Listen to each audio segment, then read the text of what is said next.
Good morning. Good morning. Happy Monday. And it is a new week and new money for all. I'm Spin Doc here on behalf of the Daily Bread Network, and you are watching the Spin Zone for Monday, August 11th. As always, this show is being brought to you on behalf of the Daily Bread Network on YouTube. If you haven't already, please do subscribe to get access to all of our daily content. We have a whole bunch of NFL stuff out there, whole bunch of football stuff going on. The regular season inches closer and closer, as does your fantasy draft. So I'd love to help you out with that one. If you like what you hear, please do follow me at Spin Doc Sports. Like the video, share it, share all of our content. We do appreciate the love. So before we get into what the business of the day is, a couple things from the weekend for baseball. And as I have been, do have a NFL update to cover. So the first thing that I wanted to talk about is, just because we've been talking about him unfortunately for other reasons, would be yesterday. I wanted to just touch briefly on Mackenzie Gore. So Mackenzie Gore, by the numbers he posted, which were just absolutely gaudy, appears to be back. So after 4 straight starts where his spin and velo were all down, he had an absolute gem of a start yesterday. 6 innings pitched, 3 hits, no earned runs, and 10 strikeouts. So you would look at that and you would say, okay, well, all's well that ends well. Mackenzie Gore is back. However, the one thing I did want to point out with Mackenzie Gore, and as I've said here on many times before, I'm a huge fan of Mackenzie Gore, is that when you do look at the spin on his pitches, the spin on his pitches was the spin on all of his pitches was down yet again. It was actually significantly down. Now, the thing that he was able to do was he was able to have pinpoint locations on the pitches, and the Giants were hacking at everything because Gore had allowed almost a 70% contact rate outside of the zone over his last 4 starts. In yesterday's start, he still was down in spin, but he allowed a 30% contact rate outside of the zone. So I'm not trying to throw water on this start because it was a hell of a start. And as I've said before, I'm a big Mackenzie Gore fan. My issue is when I still see that 4-seam fastball down by 50 RPMs from an already reduced number, curveball down by 56 RPMs, slider was down to 114. The only pitch that was up in RPMs for spin was his changeup. And you don't want your changeup to have spin. So, it could be that there's just a change in delivery and a change in arm mechanics that Gore's employing, and that's just how he's going to pitch from now on.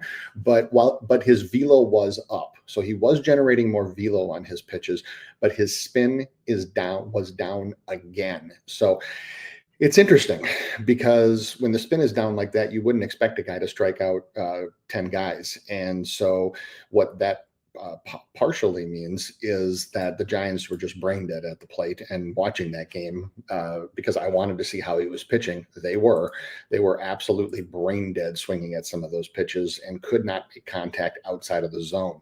So Mackenzie Gore, I'm glad that he had a great start. I have to say it that I am still concerned when a guy's spin is down by 50 to 100 RPMs on every pitch that should have spin, because when you get against a team that can make contact outside of the zone, then I'm just not sure that what you saw yesterday is going to be the Mackenzie Gore that you see going forward. I think it'll be somewhere in the middle. I don't think you'll see the Mackenzie Gore that got absolutely trounced against the Athletics. That's an abnormal thing. But I still, when you have spins that down this much, is that unless he's against a team that has a lot of whiff outside of the zone and a lot of chase, is that I'm not sure that we're going to see the 10 strikeouts. So I'll be interested to see what the lineup looks like in Gore's next start. I'm sure when he goes again, whatever show, if I'm doing one here, doing with Sharpie, I'm sure we'll cover it again. I will cover Gore and just look at the lineup, because it's probably going to be lineup dependent until these spin numbers start improving. So I was very happy to see him have an absolute gem of a start. But again, that spin rate, man, like for a guy like him, you got to be able to spin the ball.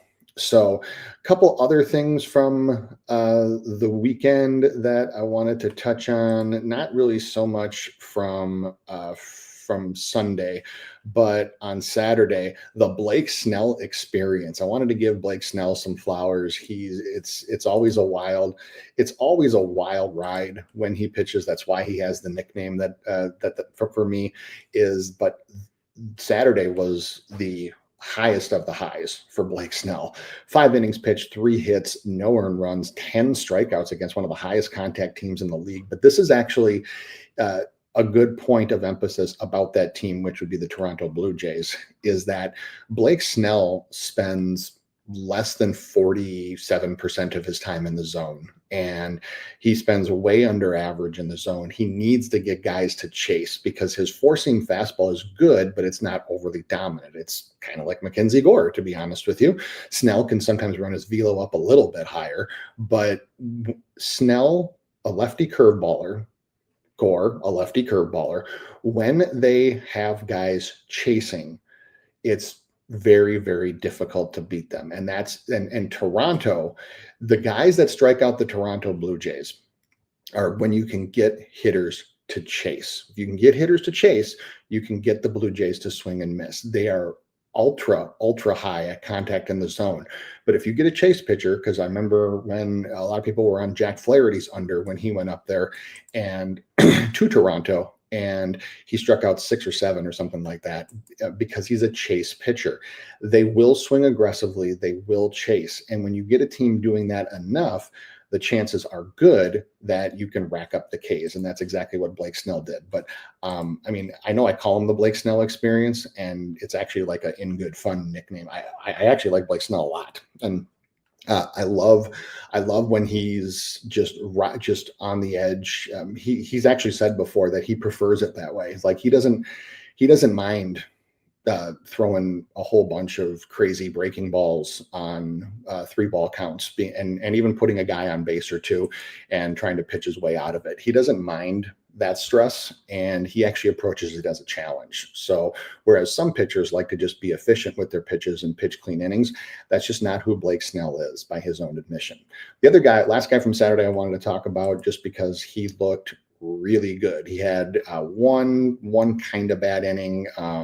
Wasn't I mean, just 1 or 2 bad pitches, but Jacob deGrom pitched an outstanding game again against the Phillies. It kind of sucks he got tagged with the loss for this one because the Rangers offense couldn't put up anything. But Jacob deGrom, 6 2/3, 6 hits, 8 strikeouts. And those 8 strikeouts were legit because the Phillies batters were actually being pretty patient. And on a lot of those strikeouts, what I really loved to see from deGrom was he just reared back and just went with his F you, here's 99, hit this, nope, you can't, fastball. And that was one thing early in the season that was missing for deGrom. He was running it up in the 96, 97 range. But as you saw with Spencer Strider, for example, earlier this year, a fastball at 96 to 97 for a guy like that is just so far and away different than 98, 99. He might have even touched 100 for deGrom, but he just ran that thing and blew that thing by guys. So if that's going to be the Jacob deGrom that we're going to see the rest of the year, which for his last few starts it has been, then he's going to be a guy that I'm going to look to back in a lot of different spots down the stretch because his breaking stuff is decent. His slider, his other breaking stuff, it's decent. But the thing that he has, the weapon that he has, that even say a guy like I was talking about Gore doesn't have, is that Gore can get it up in the 96, 97 range, but deGrom can just go up to 99 and 100 and just say, just here. Hit this. And then one more guy that I did want to talk about, because if he ever learns control, because he can be very wild and he can fall apart quickly, as he did on Saturday, is Joe Boyle for the Rays against the Mariners. Now, he only had 5 strikeouts, but the headline that I wanted to touch on here was his fastball was hitting 102. This kid can just absolutely slam the ball to the plate. Now, The problem that he has, and he's had over multiple starts, is his control, because he did walk 5 guys. And then he does also has a tendency, and I saw it because of the home runs that they hit. When he gets in trouble, he just decides to just overpower his way out of it and tries to overthrow the ball, which caused I think Julio hit one and Raleigh hit one. Both of those home runs were just almost dead red. And I've said this before. There's studies that have shown this, where even if a pitcher can throw the ball like 110 miles an hour, if you're just throwing it right down the gut with little spin and little control, there's no bite, there's no location, is that major league hitters can hit that. And when they connect, if you have a team like the Mariners that has that much power in their top 4, because they do, with Rosarina, Raleigh, Rodriguez, and I guess he bats 5th sometimes, but Gino Suarez, you have that is a ton of power in your top 5. So you do that, and they're going to make you pay, which they did. But Joe Boyle is a guy to really, really watch, because if this kid ever learns some control, oh man, can he be a good starter. I saw that on the gun watching the game, and I'm like, 102, wow. So I think it was, I think the official pitch speed was like 101.6 or 101.8 or something like that. But even still, that is a ton of velo for a starter. I do wonder if his control is still going to be shaky, if they might move him even to like a closer role or to like a setup man role, because, you think about a guy like Johan Duran, where he throws 103, 104, but when you throw that much gas, you tend to run out of gas quickly, and Boyle did, only going 3 1/3 innings. But Joe Boyle is a guy to watch, because especially if you have a team that's going to whiff against a fastball that has some trouble with fastballs and trouble with zone pitches, Joe Boyle can rack up strikeouts in a hurry. So, all right. We'll stop there. We'll get on with the business of the day. The first thing, I want to give a shout out to a few people in the chat here. Eric J, I appreciate you as always. Thanks for joining. Thanks for being here. And Moneybag Tone, good morning to you as well. And doing well. New week, new money. So let's get into it. So got 3 pitchers to cover here and an NFL training camp update. If there's anybody we don't cover that you do want to hear about or talk about, please do put their names in the chat, and I will make sure to give you a high-level overview at the end. So there's not a ton of dominant pitchers to choose from today, but we do have 3 that I think we can break down. So the first one is Mr. Garrett Crochet, the lefty. Lefty Garrett Crochet has been absolutely dominating this year, a 31% strikeout rate. Whew, man is on fire. And walking guys at 6.6% clip, and he gets the Astros tonight in a big game for the city of Houston. So I don't know if Mario's in the house. Mario's our H-Town guy, but big game tonight. I'll explain why in a second. And you have, this line has actually moved to a 7.5 now. So it was at a it opened at a heavily juiced over 6.5, and then good plus money on the under. It's now moved to 7.5 with pretty much equal juice on both sides. So the reason why this is a big game for Houston tonight is twofold. Number one is it is the home return. So he's been on a team, but he hasn't come play a game at home. It's the home return of Carlos Correa, traded at the deadline from the Twins, and he comes back to the city that he obviously won the World Series with, spent his whole career with up until that point. And he and the city have a great history together. The owner loves him. That's why they brought him back. And you also have the return of Christian Javier. Christian Javier was a pretty reliable strikeout pitcher until he hurt his elbow, and has actually been on the shelf for almost 14 months now. So he gets the start tonight. And so you have a lot of stuff for the city of Houston. I told VIP this already. I don't try to read into guys' motivations, but if there was ever a game where the crowd would be into it and the team would be motivated to go out there and get things done for their guys, it would be tonight, because you have Javier and you have Correa both back in the house for the first time on the field in a long time in an Astros uniform. But we don't try to analyze motivations here. We do analyze metrics. So let's talk metrics and let's talk Garrett Crochet. So Garrett Crochet has been absolutely dominating. You know this. We all know this. Even to the 7.5 number, Crochet is 7-3 over his last 10 to the over, and 3-0 in that same time frame when he's been set at a 7.5.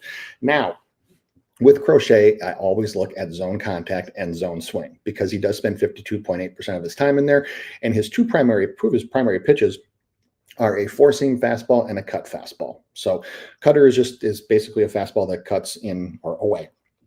So it's close to the same pitch, and they both run in the zone. So if you're going to take pitches against this man, you are going to be in a world of hurt because he has almost a 50% strikeout rate when he gets ahead in the count. When he gets 0-2, it's over 50%. So you put yourself in those counts, you're in trouble against Garrett Crochet. So we look at the projected Astros lineup, which is that it looks like they're going to go analytical, which they almost always do against left-handed pitchers. And it's probably going to be 0-9. It's probably going to be all righties. And so you look at this and you see that only two of them, Altuve and Correa, swing under league average in the zone. And when you look at that as well, you see that Correa has not struck out in 6 plate appearances against Crochet.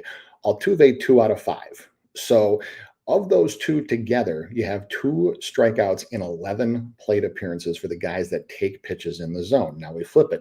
We look at the guys that do swing at pitches in the zone, and you have 4 of those guys, the bottom 2, Urias and McCormick, and Walker, and Smith, who's right at slightly under league average. But you have 4 of those guys that are under league average. So anybody that's under league average or even at league average, I had to put it to 1 because Crochet just makes so many people miss in the zone.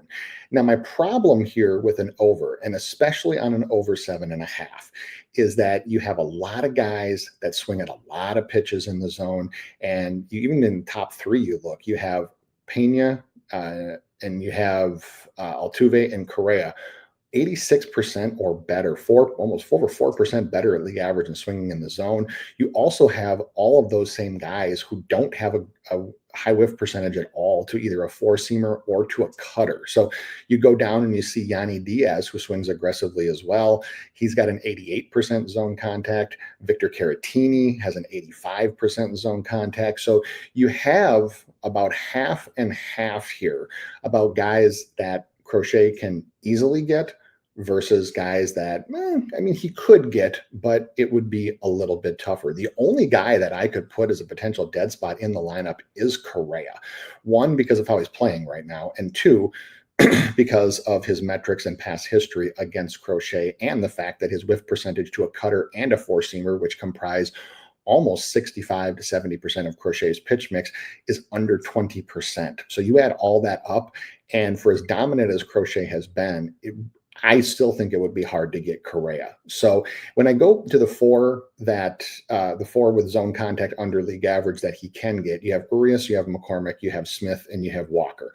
So let's just even mark each of them up for 1 each. So now you have 4. My question becomes, where do the other 4 come from? So 1 could come from Caratini. He's because Crochet has gotten him 2 out of 3 times. 1 could come from Altuve because he's gotten him 2 out of 5 times, and Altuve takes pitches in the zone. That gets me to 6. Where do the other 2 come from? What that tells me is that he's going to have to get one of these other guys twice, or he's going to have to get somebody who he's not supposed to get. So even if we take Correa out as a dead spot, he'd have to get Caratini, which he could. That's 50-50 shot. He'd have to get Altuve, which I think he could because of the past history and his take in the zone. He'd have to get Pena, who he's only gotten 1 out of 5 times. You see where I'm going with this is that against this Astros lineup on the road, I'm trying to come up with a bunch of realistic paths to 8. And the numbers just say it's not there. I think that this line opened at a 6.5 at heavy juice for a reason. Because I always try to check the night before after I do the charts, and I want to see what it opened at and then see the movement after that and after lineup release. So if this is the lineup that we get, which I'm expecting something approximating this, is that, if you go down to Urias and McCormick, who he very easily could get twice, but then the question becomes, is he going to see both 3 times? is he going to see them? Or is he going to see the top of the lineup 4 times? Because if he sees Pena or Altuve 4 times, if he happens to go super deep into the game, I can see him getting one of those 2 guys. Uh, I can for sure see him getting one of them. I might even be able to get both. But what I'm saying this for is that I'm trying to find different pathways to 8, and I'm not coming up with a ton. And my problem here becomes is that for only plus 100, which is what it's at right now, plus 105, something like that, I'm not sure I'm a big fan of that. And so I am not a fan of the over here at all, which this sounds really weird to say about Garrett Crochet. But when you factor in what the game is, when you factor in the numbers and the fact that you only have a handful of, you only have 2 guys who take pitches in the zone, and both of whom have solid zone contact, one of whom has not struck out against Crochet in 6 plate appearances. Then you go and you look at only 4 guys are under league average in zone contact. So that would tell me that he's going to have to get one of these low zone contact guys twice. Or actually one, probably 2. So he's going to have to get 2 of those 4, the 4 being Walker, Smith, Urias, and McCormick twice, or he's going to have to get 2 guys that the numbers say he shouldn't. Can he do it? Of course he can. He's Garrett and Crochet. He could rack up 10 strikeouts tonight. But what I like a lot better for Crochet tonight is because of their tendency, the Astros' tendency to swing aggressively in the zone, I actually like the outs more. His outs right now are at over 18.5 at plus 105. I like that more than I like the strikeouts for Crochet. It's just against any team, it's really hard for me to actually put any kind of monetary backing behind an under for Garrett Crochet because he's so dominant and can rack up strikeouts so fast. But you look at his hits are up at 5.5. They've been set at 4.5 most starts. You look at his earned runs, it's normally even juice on 1.5. We have a 1.5 right now, but we have heavy juice on the over. So this tells me that it is possible that Crochet could get, for him, when I say hit around, I'm not talking about like smacked and just like destroyed, but smacked around for him. So the only thing that I like for this one, if this is the lineup that we get, is I don't mind the outs at plus money. I think that that's probably a 50.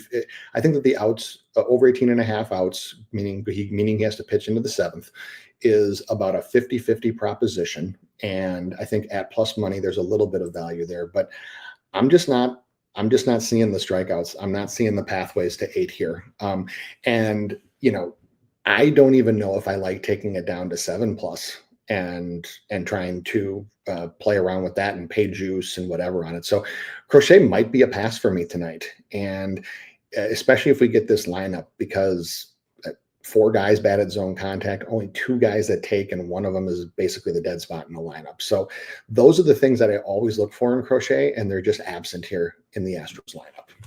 So we have Dwayne Darville in the house. What up to you as well? Thank you so much for joining. I appreciate you. Thank you, man, my friend. All right, so that's Crochet. Probably nothing for me on the strikeouts, but I would not be surprised. I would not be surprised for sure if he fails to get to 8.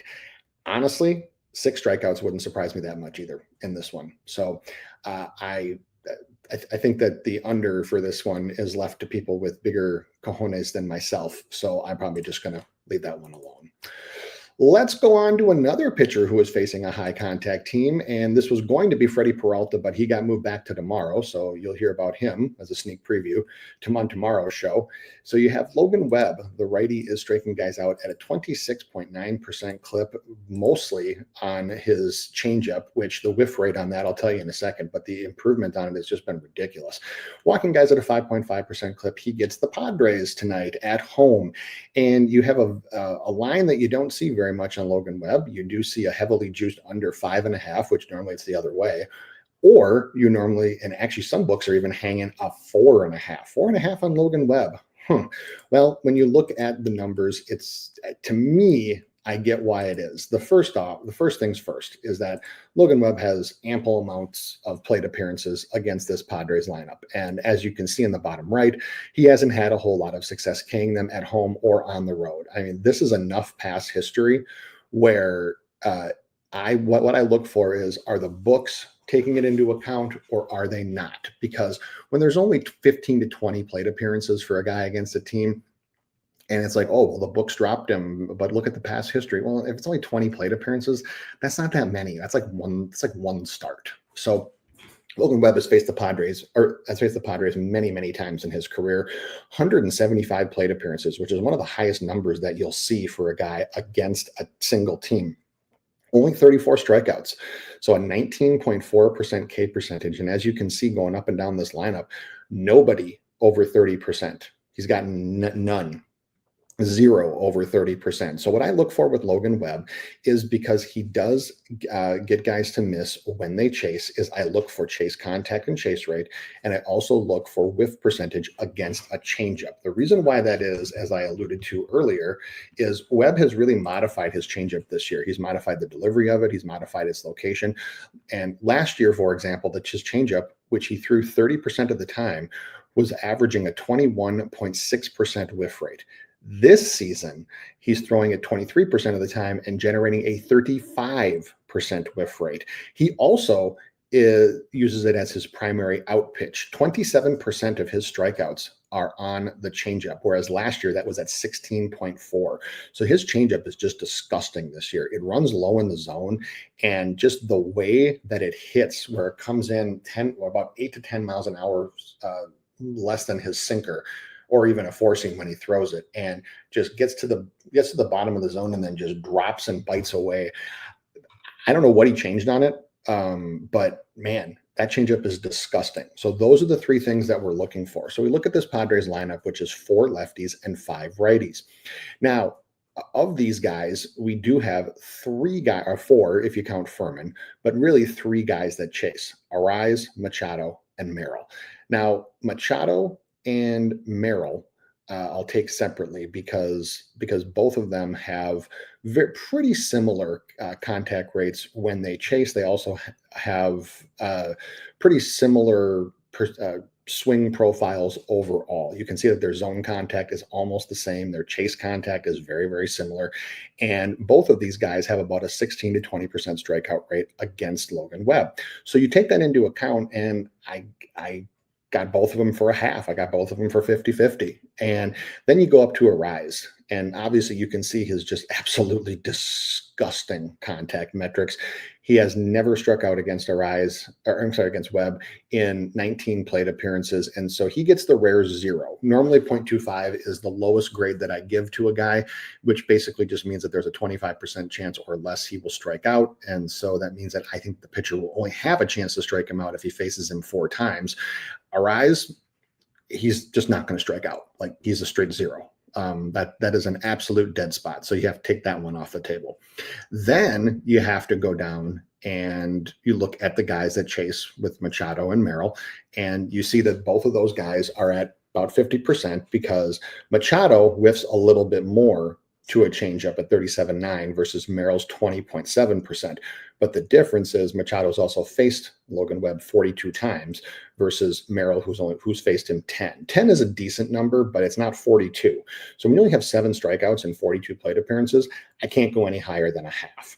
Now, going down the rest of the Padres lineup, my issue with taking anything approximating an over here is that the only person that I can see having a decent chance to like that I can all count on for a strikeout is Cronenworth. And if he's going to bat in the 8 hole, that means that Webb is going to face him probably 3 times because of how deep he goes, maybe 4, but I would venture to guess 3.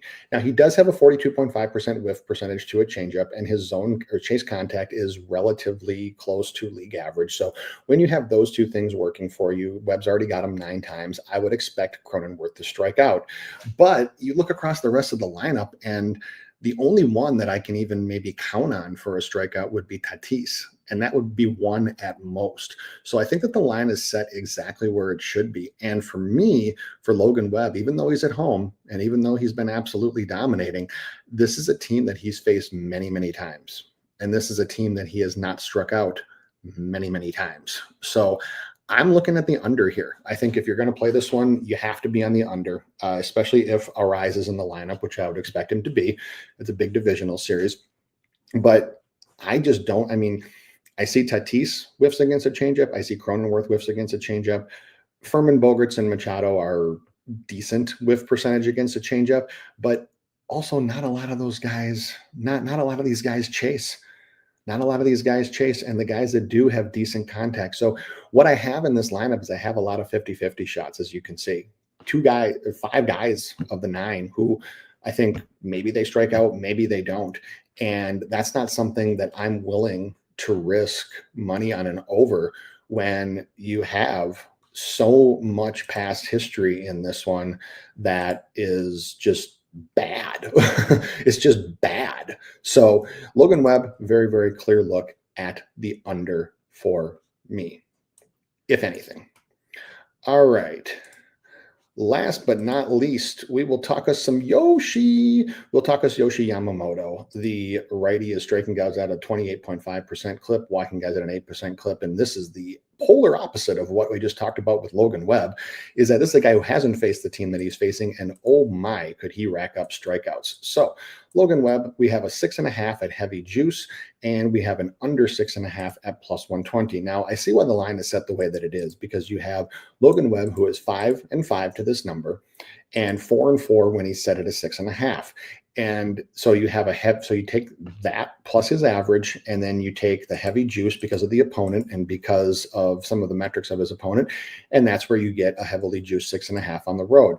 But if this is the lineup that we're going to get, and there's no crazy weird line movement after it is, I'm not thinking 7+. I'm thinking more, because oh my, can Yoshi get these guys? And here's why. So you look at this lineup, which is projected to be 1 lefty and 8 righties.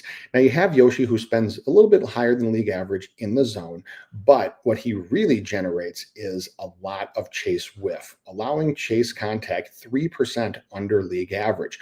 So you look at this lineup and you see that not only do 4 guys chase, Neto, Adele, Ohapi, and Tedosio, but you also have 8 of the 9 guys, 8 of 9 who are under league average in chase contact. The only one who is even remotely close to being a good chase contact hitter is Shanuel, who I have marked as basically a dead spot.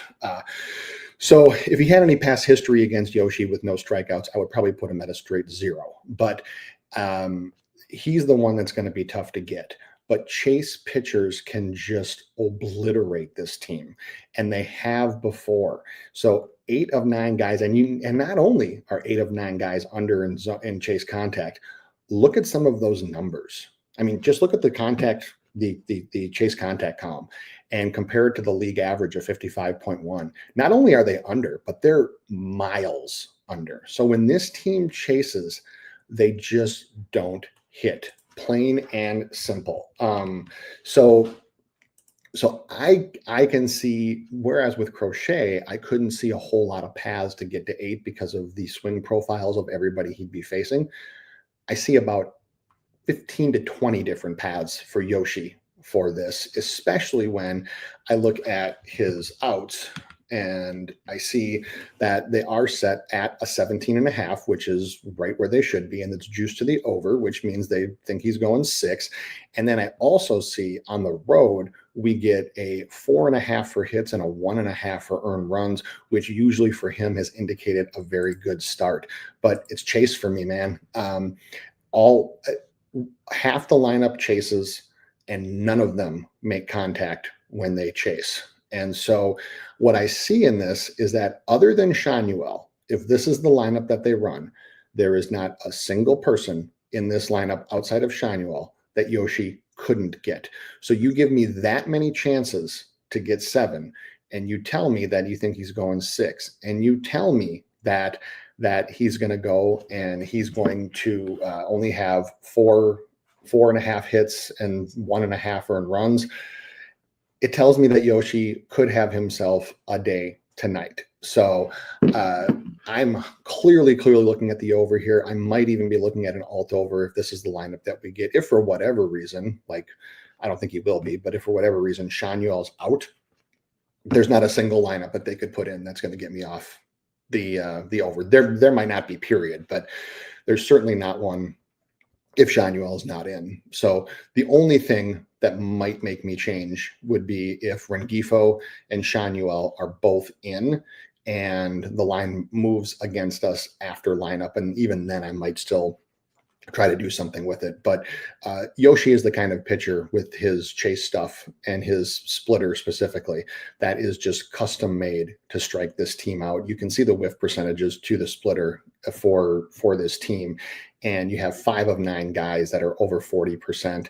And so there's just all kinds of potential for strikeouts in this Anaheim lineup.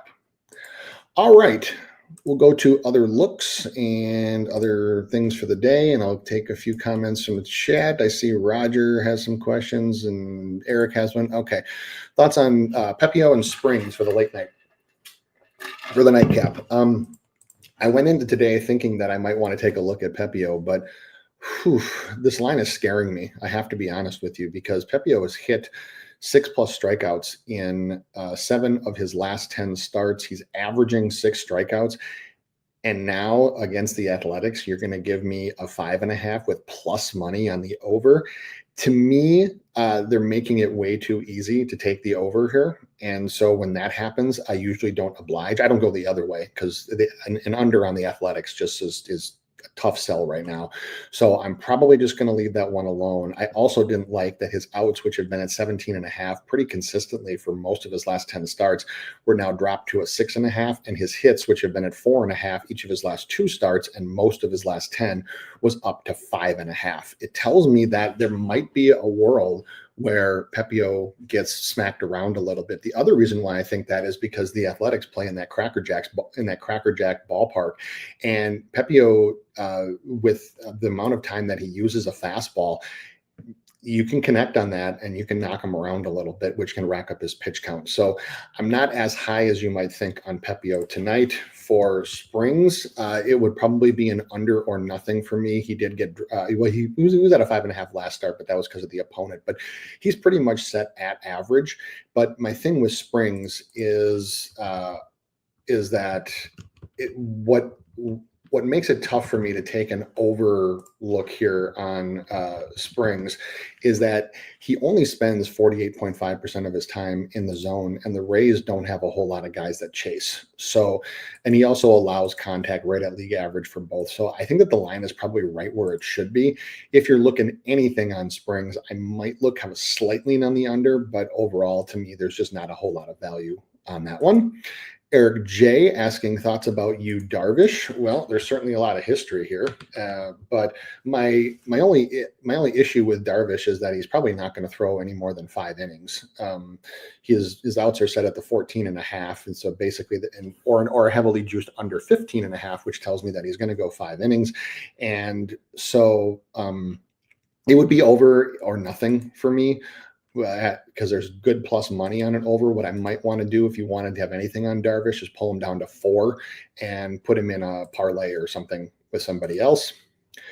Kid Keon in the house, thank you for joining and welcome in, saying thoughts on Eovaldi and Abbott. So Eovaldi for me is actually a look on the under. He's got only 14 strikeouts and 63 plate appearances against this Diamondbacks team. He's also he's basically it's right around average. So 5.5. The 5.5 is basically where he's been for most of his time. He actually has really poor history when he gets moved up to 6.5. But with the past history and with the fact that Eovaldi does spend a good amount of time in the zone and some of the zone contact, even still across this Diamondbacks lineup, and you also have Gino Suarez, who's no longer with the team, who because The reason why I say that is if you're a splitter pitcher, which Evaldi is, when you're throwing that splitter and you have guys that hack, you can actually rack up a good amount of strikeouts. And so with Geno Suarez out of the Diamondbacks lineup permanently, you don't have that. So I have a slight lean on the under. I for sure don't want to pay exorbitant juice on the over on Evaldi. He's let me down way too many times. And then Andrew Abbott. So Andrew Abbott, by the numbers, especially with the past history, says it's a clear look at the under because the Phillies have only struck out. I think it's what is it? 8 times in 44 plate appearances, and he's 4-5 when set at a 4.5 to the over. So he usually goes under more often than not when you have him at a 4.5. My issue is if you go back and look, and I actually noticed this because a couple times I was on the other side of him. If you go back and you look at the Phillies' strikeout performance in Monday games, and I'm not a big trend guy, you all know this. Monday games after playing on a Sunday afternoon or night, it is hideous. You have some pitchers that should never strike out as many as they do, just absolutely torch this team. So that's where I'm just, man, I can't get there. I for sure can't get there on the under. If I'm looking at anything, I'm looking at over on Abbott because the Phillies have had a tendency, and mostly on the road, but at home too, where you got guys like Davis Martin, you got guys, just no-name pitchers that get them 7, 8, 9 times. And there's just something about a Monday game after a weekend series, especially when they're traveling, where they have had some really, really poor showings offensively. So I am looking at the over on Abbott. Quintana, I'm assuming you mean Jose Quintana, and the opponent would say over, but his overall strikeouts just say 4. So I don't see a whole lot of value either way in that one. I mean, I think if you're going to take something with the Pirates on the road, you're probably going to want the over, if anything. But my issue here also is that he's faced these guys a number of times and with very little strikeout success. So Reynolds 3 of 19, kind of IKF 2 of 12, Pham 4 of 25. And then a handful of other guys. The only guy he's even gotten more than a few times is McCutchen. And that's 8 of 29, which still, I mean, it's better, 27.6%, but it's not fantastic. So you have terrible history from a K perspective. So to me, that one's set exactly where it should be. So I'm probably not looking for that one. We got Twizzy in the house. Welcome in. Thank you for joining, and asks about Zebby Matthews, the twin Zebby Matthews. So the opponent is good, but my other concern is that with the way the other lines are set, it's the Yankees might smack him around a little bit before he gets there. So it's over or nothing. And asking Elvis over what? Like Elvis who? Okay, I'm just going to leave that one alone, Roger. All right, we'll talk about other looks, sides, and totals for today. All right, so overall, not the greatest day on the diamond if you want sides and totals, but a few that I think do have value are, I think that the Rays at -105 have some value. I think that the Tigers money line, I kind of sort of has, I mean, there's not really value on it, but you can use it as a parlay piece. I don't think that -140 is really a value. And then the only other one would be the Diamondbacks at +140. So not a whole lot of value across there today. You have the White Sox and the Tigers, the under 8.5, I think has some value. Same thing with Royals and Nationals under 8.5.